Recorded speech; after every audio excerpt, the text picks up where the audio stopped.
Hey, I'm Carter Wilson here with Louie's Boarded Up series here with Mahogany. Don't start laughing now. I laughed at everything. I'm sorry. Yeah.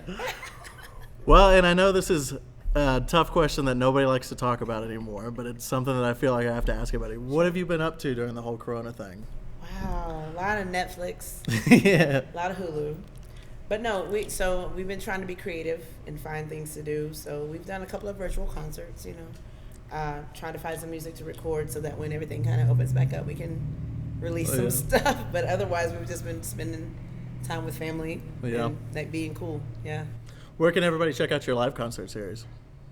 So I haven't done a ton of live concert series that are actually available, like to review. Some of them were like in and out, but on my website, mahoganytheartist.com, and it's Mahogany, like the wood, like the color, theartist.com. And so if you go there, you can pretty much find everything. Yeah. What got you into playing music when you were getting started? I've been doing, I come from a musical family. Started playing piano really young. Started producing music for hip-hop music, mind you, at 11. Yeah. And then I kind of went through a singing group for years. And so it was just, music's always been there, but production was, I'm a techie person, so production was always really fun for me. Like learning the gear and learning the platforms that you could release the music, and like learning like Cubase and Logic and all that stuff. Yeah. That's my thing, so yeah. Yeah, I know about this. Now, are you from here in Dallas? I am. Yeah. My family's from D.C., Maryland area, and Philly, and I'm the only one. Only one that's down I'm here? the only one from Dallas, yes. Well, and one of the things that I always thought was super interesting, traveling around and stuff, Dallas seems to have such a unique kind of sound. Certainly all those jazz and R&B elements certainly make their way into everything. What do you think? Why do you think that is? So we talked about this. So you know what I think it is? I think we're really close to, we've got Louisiana's right here, so we've got the New Orleans thing kind of bleeding over into Dallas. But I think Dallas is full of like mega churches.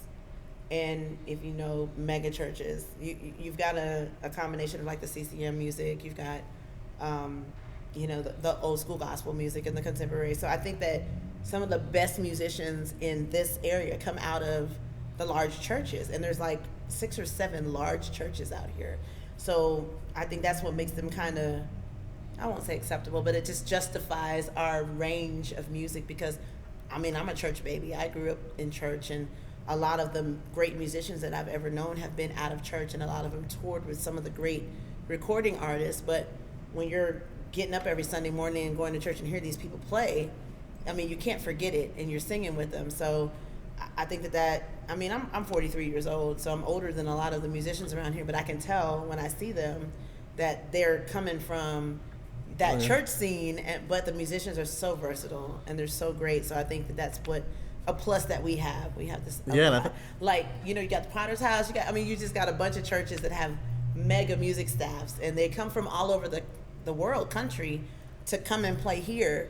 So you got cats from New York, cats from California, cats from Alabama, Florida, bringing their flavor here, and we're just sucking it up and becoming like dope musicians. So I think that's what I've seen over the years. Yeah, no, and it's certainly, you can tell the people that were absorbed in it, or just submerged in that. Yeah. With all those musicians, because sure. it's a whole different. Even watching those kind of gospel musicians interact and stuff, it's definitely a unique thing. Yeah. Tell me about some of your songs. So I'm a mom.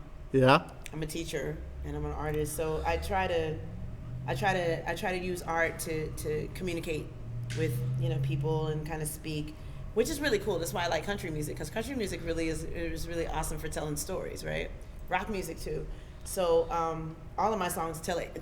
If you listen to my music over the years, you can kind of put it all together and create my timeline of life, what I was going through and all that stuff. So the songs that I did for this particular concert are all from the Waiting EP, and they all speak very directly to certain things in my life. Just a Fool was a bad divorce. Oh, yeah. Waiting was a long anticipated relationship.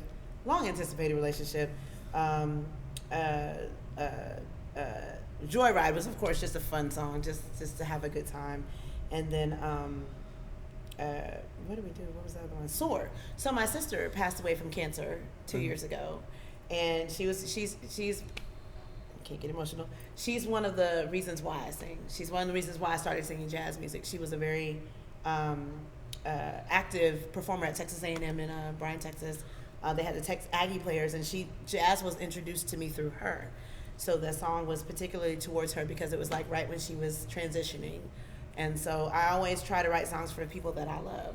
So on my first album, I have songs to my 2 kids. And then on the Waiting album, I don't have songs to my kids, but I'm working on a project with Sean Martin. And on that project, I have songs for my 2 other kids and my grandkids. So at any rate, the Soar song is about my sister. So when you listen to it, it's just speaking to the strength of people that are going through cancer and just, appreciating, giving them their flowers while they're here kind of thing. So other than that, you could just, if you listen to the music, you can kind of tell what I was going through at the time that I wrote the song. Well, do you have anything coming up anytime soon? I hope so. So, with COVID going on, we've been kind of shut down. We actually just went to LA in January, and then everything shut down. We were like planning to keep touring and doing that thing. So the bands had time to like get super tight. We're really great. We had so much fun in LA, but we're hoping that, come like, fall, winter, especially spring, that we're just going to kind of go out there and tour some more. So I did a project called Her Song years ago. It was a jazz project. First jazz project I actually wrote. So I'm doing another one in the fall.